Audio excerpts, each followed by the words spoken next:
Welcome to our deep dive, and it's a special one for International Women's Day. It is. You've given us some really interesting material from the UN Women's Campaign, and we're going to kind of explore, where women's rights and equality stand in 2025, which is pretty crazy. It's 30 years after the Beijing Declaration.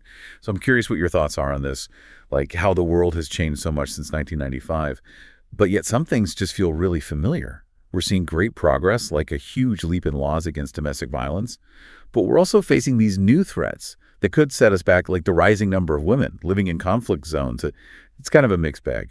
Yeah, it's a complex picture. We've come a long way since the Beijing Declaration in '95, but the road to equality still has its bumps. To understand where we stand, I think it helps to remember what that declaration was really all about. 189 governments all came together to create this plan for advancing women's and girls' rights globally. It's pretty fascinating. They tackled everything from education and health to violence and economic empowerment. It's amazing to think about all those countries signing that declaration back then. It felt like a turning point. I'm kind of curious, looking back, did it actually lead to any real lasting change? What would you say are some of the most significant things that have changed for women since '95? I think one of the most striking changes is the increase in laws against domestic violence. Back in 1995, only 12 countries actually had these laws. But today we're talking about 1,583 legislative measures across 193 countries. It really shows how collective action and global movements can shift norms and create legal frameworks to protect women. That is a huge increase. It is. It sounds like progress, but, laws on paper don't always translate to real-life change. What about the support systems for women who are experiencing violence? Did the Beijing Declaration address that at all? It did. The platform called for essential services for survivors like shelters and legal aid, counseling, healthcare. And we've seen significant growth in these services globally. They offer really crucial support to women and girls who have experienced violence. That's really good to hear. Having those laws is one thing, but having places for women to get help is crucial. So it sounds like there's been a lot of progress. But I know the picture isn't totally rosy. What about some of the challenges? The source material mentioned some setbacks and new threats to equality. Right. We have to acknowledge the rise in armed conflict. And the statistic is really stark. 612 million women and girls lived amidst armed conflict just this past year. That's a 50% increase in just a decade. It's devastating to all the progress we've made. That's heartbreaking. And it's not just conflict, right? The material mentioned something about shrinking civic space and distrust in democracy. That sounds kind of ominous. Yeah, those trends are pretty worrisome, particularly for women's rights. Shrinking civic space means people have less freedom to organize and speak out and hold their governments accountable, and this can disproportionately affect women, who are already marginalized and face so many barriers to participation. So it's like a double whammy.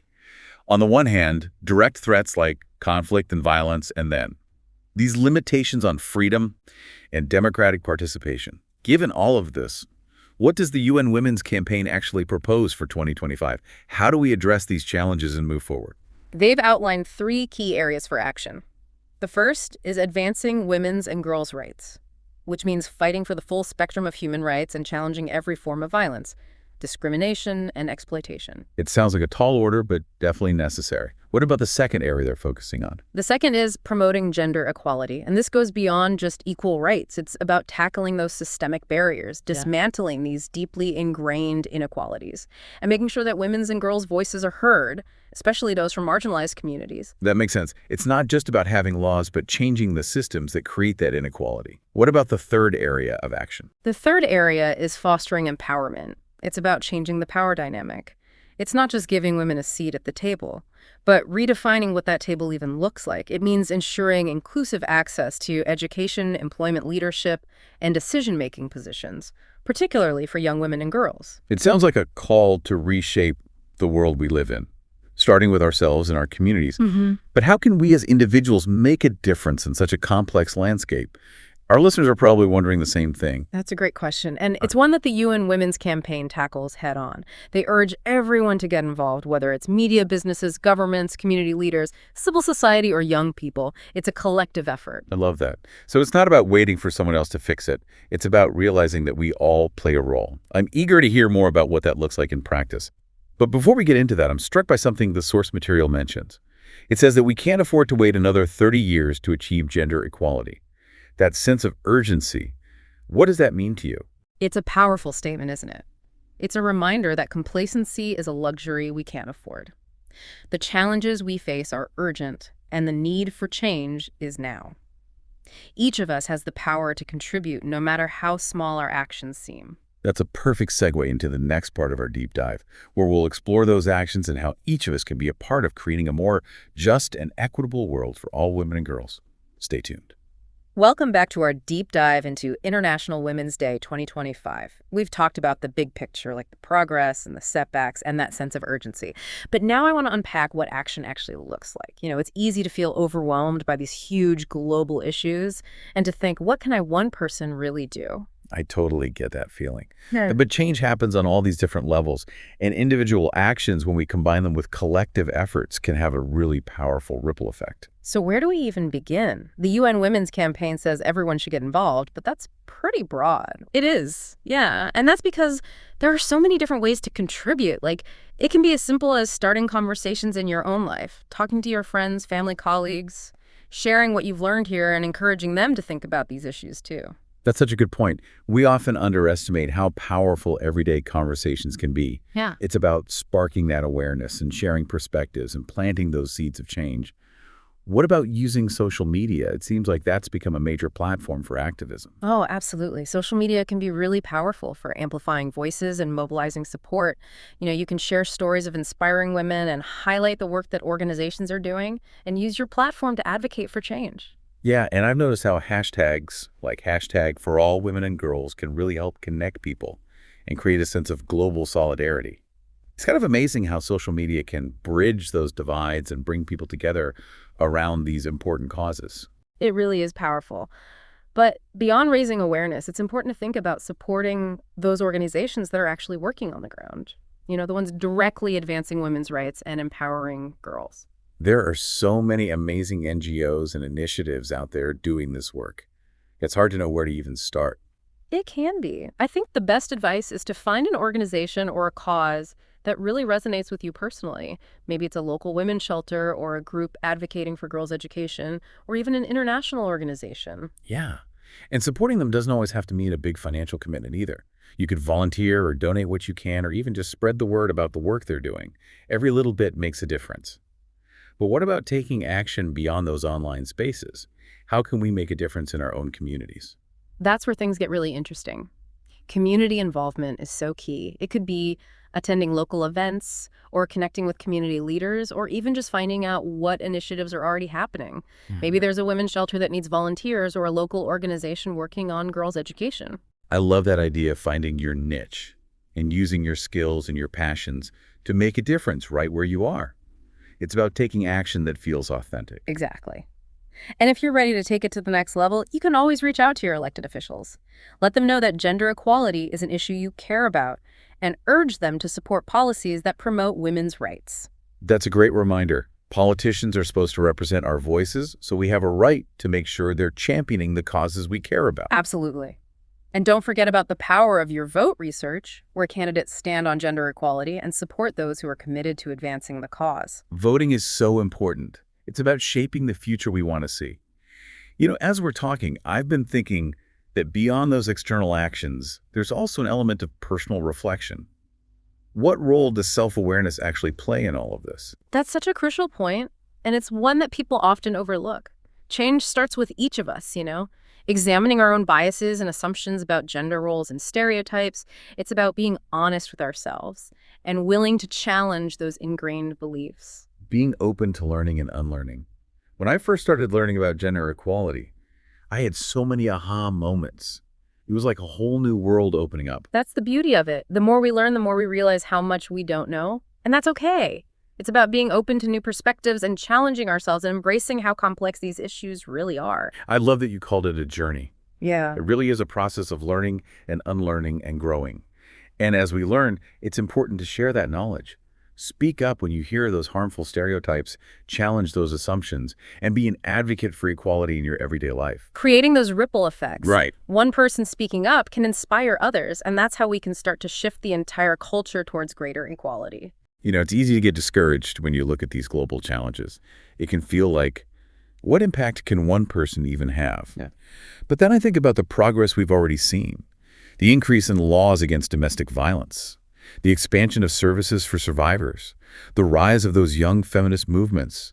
Those didn't happen overnight. They were the result of countless people taking action.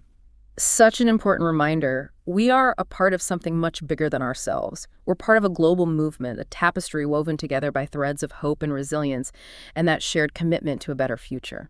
That's beautiful. And it's a reminder that even small actions, when we multiply them by millions of people, can create a force that's impossible to ignore.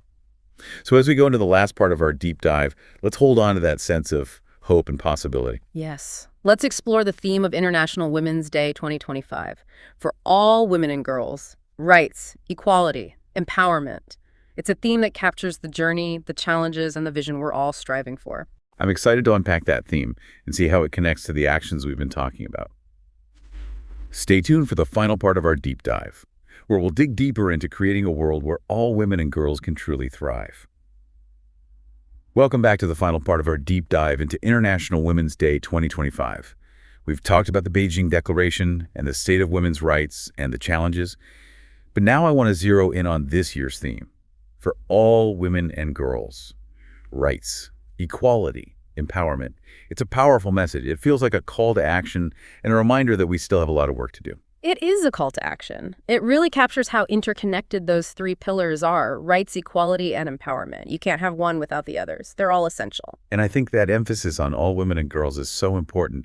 It acknowledges that this isn't just a one-size-fits-all approach. It's about understanding the different challenges women face based on race, ethnicity, sexual orientation, gender identity, ability, and all these other factors. Exactly. It's about recognizing that nuance and making sure no one is left behind. So let's break down each of those pillars, starting with advancing women's and girls' rights. What does that actually look like? What are some practical steps we can take to ensure that all women and girls can live free from violence and discrimination and oppression? I think a big first step is challenging those harmful social norms and stereotypes. Those beliefs fuel so much discrimination. We have to start questioning those assumptions we make about gender roles and challenge that sexist language. Right. It's about changing the narrative. Yeah. Shifting the culture away from those stereotypes and creating a more inclusive view as what it means to be a woman or a girl in the world. Exactly. And education plays a huge role here, too, making sure girls have equal access to education at all levels.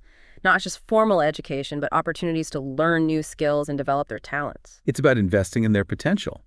We can't talk about advancing women's and girls' rights without talking about violence. It's a global pandemic that affects women and girls of every background. You're right. From domestic violence and sexual assault to trafficking and things like female genital mutilation, violence against women and girls is a violation of human rights. It's a huge barrier to equality. It's a complex issue for sure. Tackling it requires a multi-pronged approach.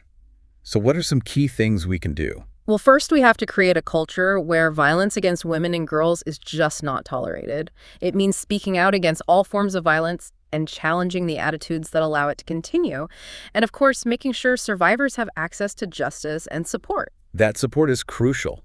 Giving them access to legal aid counseling, safe spaces, and all the resources they need to heal and rebuild their lives. But it's not just about supporting survivors, it's about preventing it too.